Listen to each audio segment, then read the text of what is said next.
Shalom, shalom la famille, bienvenue sur Jesus Christ de Solid Rock Ministries où nous prêchons Christ et Christ crucifié. Aujourd'hui, nous allons parler de comment chasser le diable de ta vie, comment chasser le diable de sa vie. Éphésiens chapitre 4 verset 21 à 27 dit: si du moins vous l'avez entendu et si conformément à la vérité qui est en Jésus, c'est en lui que vous avez été instruits. Où est la vérité? La vérité est en Jésus.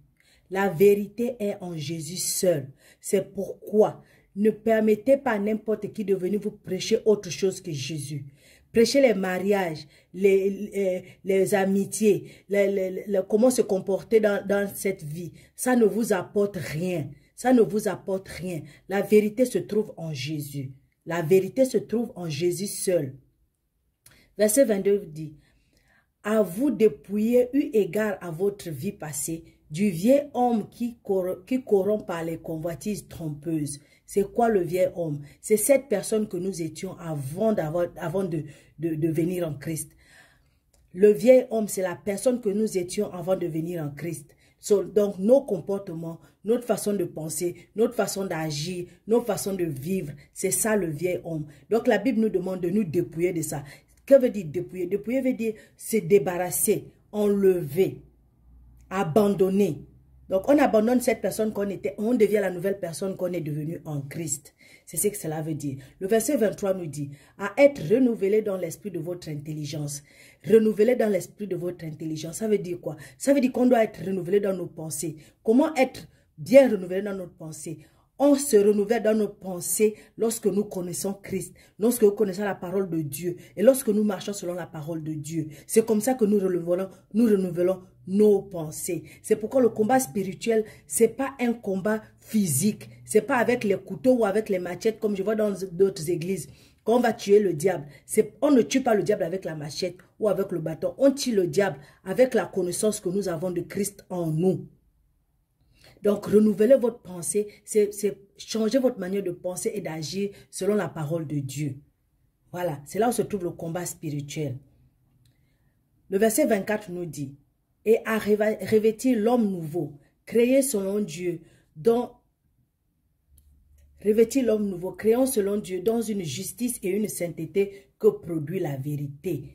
Au verset 22, nous avons vu que nous devons enlever le vieil homme, donc notre vieux nous. Maintenant, nous allons porter notre nouvel homme. Qui est notre nouvel homme? C'est la nouvelle créature que nous sommes devenus. La nouvelle personne née de nouveau, née de Dieu, née de la parole de Jésus, née en Christ. C'est cette nouvelle personne-là qu'on doit porter comme on porte un habit.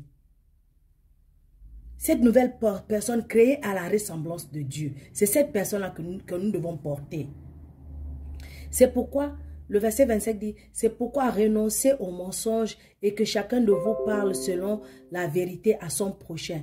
Car nous sommes membres les uns des autres. Ça c'est très clair, je n'ai pas besoin de l'expliquer. Nous sommes membres d'un seul corps, le corps de Christ. Pas le corps de l'église, pas le corps du pasteur, le corps de Christ. Donc parce que nous sommes membres du corps de Christ, la Bible dit que nous devons aimer les autres comme nous nous aimons nous-mêmes. Donc, lorsque tu mens à ton ami, à ton frère, tu mens à ta soeur, tu te fais du mal à toi-même parce que tu fais partie du même corps. Voilà ce que ça veut dire. Le verset 26 dit: si vous vous mettez en colère, ne péchez point, que le soleil ne se couche pas sur votre colère. Qu'est-ce que cela veut dire? La colère en elle-même n'est pas un péché. Le péché, c'est ce que nous en faisons. Le péché vient de ce que nous faisons de la colère. Parce que la colère en elle-même, ce n'est pas un péché. Il y a des choses pour lesquelles le chrétien peut se fâcher. Mais le problème est qu'il ne faut jamais laisser le temps avant de faire face à la colère. Il ne faut jamais laisser le temps passer avant de faire face à la colère. Si la colère arrive, la première chose que tu dois faire, c'est il faut que rapidement que tu réagisses, que tu penses que, ok, je suis en colère, qu'est-ce qui s'est passé? Qu'est-ce que je dois faire? Parce que le plus souvent, le problème, c'est pas la personne qui te fait ce qu'il est en train de faire. Le problème, c'est que c'est l'esprit qui est derrière cette personne-là qui agit. Donc, au plus vite tu auras pardonné la personne qui te fait du mal, la personne qui te torture, la personne qui veut atteindre à ta vie, rapidement, au plus vite tu seras délivré de cette colère. Pourquoi? Parce que la Bible nous dit, au verset 27, Et ne donnez pas accès au diable. Comment on donne accès au diable? On donne accès au diable lorsqu'on laisse la colère prendre du temps dans nos cœurs. Pourquoi? Lorsque quelqu'un te fait du mal aujourd'hui, au lieu de penser que, ok, il m'a fait ça, je vais aller voir, il va voir comment je vais me rattraper, je vais le rendre ce qu'il m'a fait, je vais m'énerver, je vais le taper, je vais tuer ses enfants, je vais faire ceci. Quand tu penses, ces genres de pensées-là, c'est pas le péché. Le péché, c'est quand tu... Parce que la colère est restée longtemps en toi. Le diable va t'amener des pensées. Regarde comment il a fait. Est-ce que c'est normal qu'il peut faire quelque chose comme ça à toi? Toi comme ça là. Comment quelqu'un peut agir comme ça avec toi? Et toi, tu vas être en accord avec le diable. Tu vas dire au diable, oh oui, vraiment, ça c'est vrai. Lui, il va me voir. Tu vas te déplacer, aller faire du mal à la personne là. C'est ce qu'on appelle laisser la porte au diable. Laisser la place au diable. Si le diable vient avec ses pensées, et toi, en tant qu'enfant de Dieu, tu te dis non. Le problème, ce n'est pas la personne là, c'est l'esprit qui est dans la personne. Comme je sais où le problème est, je vais pardonner cette personne-là. Je vais pardonner cette personne et je vais la bénir au nom de Dieu.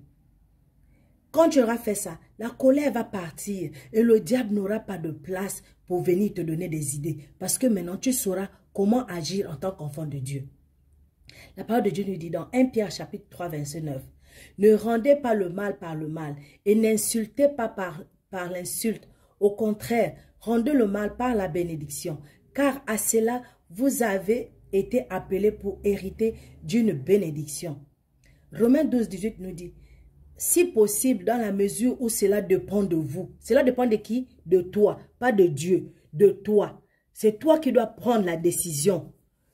Vivez en paix avec tous. C'est toi qui dois prendre la décision de vivre en paix avec tout le monde. Celui qui t'énerve, celui qui t'a insulté, celui qui te critique, celui qui t'a fait du mal, celui qui a volé quelque chose de toi.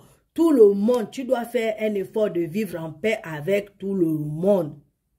L'effort vient de toi, pas de Dieu, pas de la parole de Dieu, pas du pasteur, pas du frère en Christ, pas de la sœur, pas de la personne avec qui tu as un problème. Mais l'effort viendra de toi. C'est pourquoi Jacques chapitre 4 verset 7 nous dit, soumettez-vous donc à Dieu, résistez au diable et il fera loin de vous. Soumettez-vous donc à Dieu. Cette soumission dont on est en train de parler, c'est pas que tu vas te soumettre à lui comme tu te soumets à ton père ou à ta mère.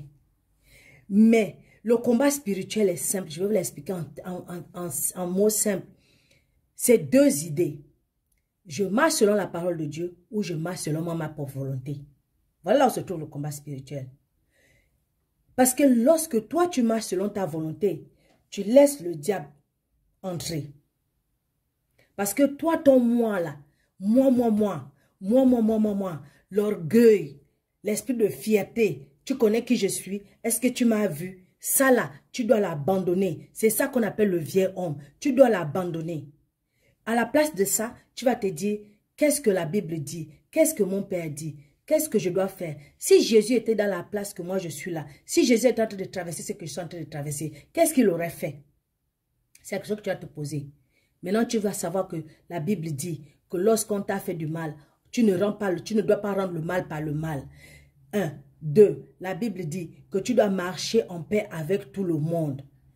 3. La Bible dit qu'il faut pardonner et bénir ceux qui te maudissent. Je sais que ce n'est pas facile, mais quand tu es un enfant de Dieu, tu sais que c'est ta place, tu le feras.